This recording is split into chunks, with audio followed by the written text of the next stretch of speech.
तो ये वाला क्वेश्चन करते हैं। ये हॉट एयर बलून में है ना, कोई आदमी ऊपर जा रहा है। अच्छा, उसका एक्सेलरेशन जो है, ऊपर जाने का एक्सेलरेशन जो है वो 10 मीटर पर सेकंड स्क्वायर है।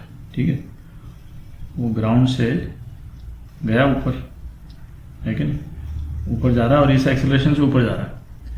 अच्छा, 4 सेकंड बाद जो है वो इस आदमी जो बलून में था उसने एक बॉल को ड्रॉप किया। ठीक है, तो ये बॉल है ना, रेड कलर की बॉल है, तो इसको ड्रॉप किया। तो पूछ रहा है what is the maximum height reached by the ball, और फिर उसका एसटी ग्राफ बनाना है। ठीक है, इसमें एक प्रिंसिपल है कि जैसे किसी भी मूविंग प्लेटफॉर्म है ना, या मूविंग कंपार्टमेंट, मूविंग केबिन, उसमें यदि जो भी बॉडी जा रही है उस बॉडी की वेलोसिटी उस केबिन की वेलोसिटी हो जाएगी।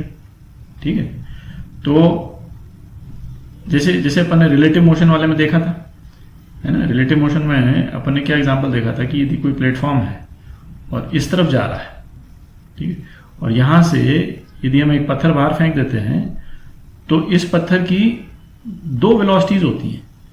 एक ये वाली वेलोसिटी तो है ही, मतलब एज सीन फ्रॉम ग्राउंड, एक ये वाली वेलोसिटी तो है ही, और दूसरी ये वेलोसिटी। तो इसको यदि ग्राउंड से यदि कोई देखेगा तो उसका जो नेट डायरेक्शन, केवल यदि ये मूव नहीं कर रहा होता तो उसको पत्थर ऐसा जाता हुआ नजर आता, सिंपल, जैसा पत्थर फेंका वैसे ही जाता हुआ नजर आएगा। बट जब यदि ये प्लेटफॉर्म ऊपर की तरफ मूव कर रहा है तो उसको जो पत्थर जो है वो इन दोनों का वेक्टर सम इस तरफ जाता हुआ नजर आएगा, है कि नहीं। जो जना इस प्लेटफॉर्म पर है उसको तो पत्थर ऐसे ही जाता हुआ नजर आता है, बट जो यदि ग्राउंड पे है कोई जना तो उसको जो है वो इस तरह से पत्थर जाता हुआ नजर आएगा। कोई दूसरी कोई ले लें, जैसे लिफ्ट है कि नहीं, लिफ्ट में लिफ्ट ऊपर जा रही है और किसी एक पर्टिकुलर वेलोसिटी पे कोई जो भी इसमें लिफ्ट में जो भी खड़ा हुआ है उसने कोई बॉल फेंक दी, तो जो लिफ्ट की वेलोसिटी जो है वो बॉल की वेलोसिटी होगी एट दैट पॉइंट। ये चीज ध्यान में रखें। मतलब इस तरह के जो क्वेश्चंस होते हैं ना, उसमें मेन पॉइंट बस यही रहता है। ठीक है, तो इसमें हमको क्या निकालना है कि जब उसने बॉल को ड्रॉप किया तब बलून जो है वो ऊपर किस वेलोसिटी से जा रहा था, है कि नहीं। तो अच्छा, उसने इसको बॉल को 4 सेकंड के बाद ड्रॉप किया, अर्थ से टेक ऑफ करने के 4 सेकंड के बाद में, और इतना एक्सेलरेशन से जा रहा है, तो वेलोसिटी क्या हुई 4 सेकंड के बाद में, ये मैं v4 लिख देता हूँ, है कि नहीं। बलून की वेलोसिटी जो है चौथे सेकंड पे क्या हुई, u + at। ठीक है, ये एक्चुअल एक्सेलरेशन है ऊपर की तरफ, है कि नहीं, ग्रेविटी को निगेट करके नेट एक्सेलरेशन 10 मीटर पर सेकंड स्क्वायर। अच्छा, u 0 है तो 10 × 4, तो 40 मीटर पर सेकंड की स्पीड से वो ऊपर जा रहा था जब उसने बॉल को छोड़ा।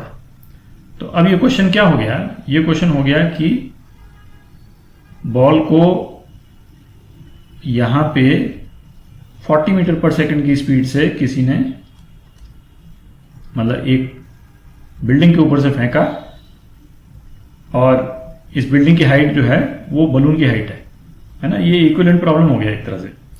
तो अब देखते हैं कि ये 40 मीटर पर सेकंड की स्पीड से यदि किसी पत्थर को ऊपर फेंकेंगे तो ये पत्थर कितना ऊपर जाएगा, जहां से फेंका है वहां से कितना ऊपर जाएगा। तो ये इक्वेशन यूज कर लेते हैं, है ना, v² = u² + 2gh। ठीक है, तो फाइनल वेलोसिटी तो बॉल की 0 है, 0। u इनिशियल वेलोसिटी क्या हो गई 40 मीटर पर सेकंड, तो 1600 हो गया, और ग्रेविटी नीचे की तरफ है, अपन पॉजिटिव डायरेक्शन, ऊपर का डायरेक्शन ले लिया अपन। ठीक है, इसीलिए वेलोसिटी पॉजिटिव ले रहे हैं, डिस्प्लेसमेंट भी आएगा तो पॉजिटिव ऊपर की तरफ आएगा यदि पॉजिटिव आता है तो। ठीक है, -2 × gh। ठीक है, तो हाइट कितनी हो गई, हाइट हो गई 1600/20, कितनी हो गई 80 मीटर हो गई। तो 80 मीटर तो हाइट यहां से हुई, इस वाले पॉइंट से हुई 80 मीटर, और तब तक बलून कितना ऊपर जा चुका था, बलून जो है वो 10 मीटर पर सेकंड स्क्वायर की स्पीड से जा रहा था, 10 मीटर पर सेकंड स्क्वायर की स्पीड से के एक्सेलरेशन से जा रहा था बलून। तो एच ऑफ बलून कर देते हैं उसको, है कि नहीं, हाइट ऑफ बलून,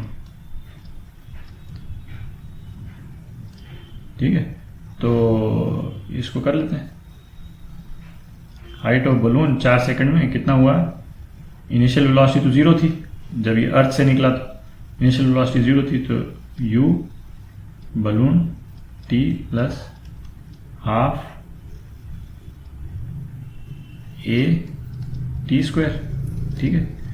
अब ये तो 0 हो गया, केवल हाफ a t स्क्वायर बच गया। अच्छा, एक्सेलरेशन, बलून का एक्सेलरेशन 10 है और कितना 4 सेकंड तक एक्सेलरेट किया, 16, कितना हो गया, ये भी 80 मीटर हो गया।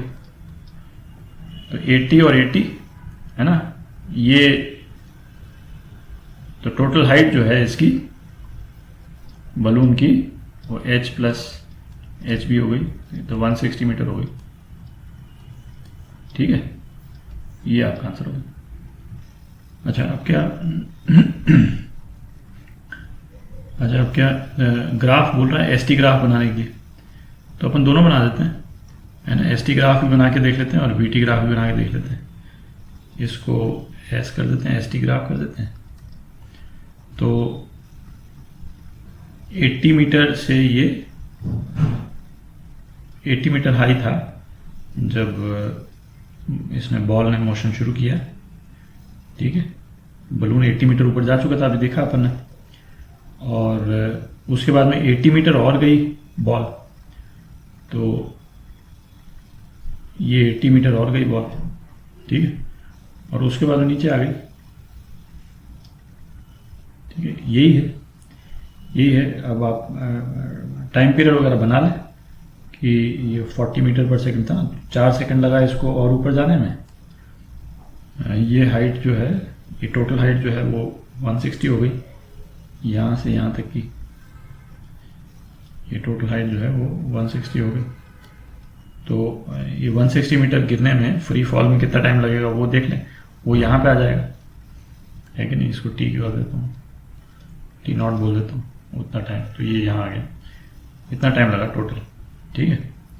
अच्छा, वीटी का ग्राफ, वीटी में 40 मीटर पर सेकंड था जब इसको छोड़ा, ठीक है। अच्छा, प्लस 40 मीटर पर सेकंड था, इसीलिए मैंने प्लस बनाया। अच्छा, और 4 सेकंड के बाद में इसकी वेलोसिटी 0 हो गई, 4 सेकंड के बाद में वेलोसिटी 0 हो गई, ये 4 है, ठीक है। तो इसका स्लोप तो सेम ही रहेगा क्योंकि कांस्टेंट मतलब एक्सेलरेशन का डायरेक्शन तो सेम ही, नीचे की तरफ एक्सेलरेशन का डायरेक्शन -g नीचे की तरफ, ये तो सेम ही है।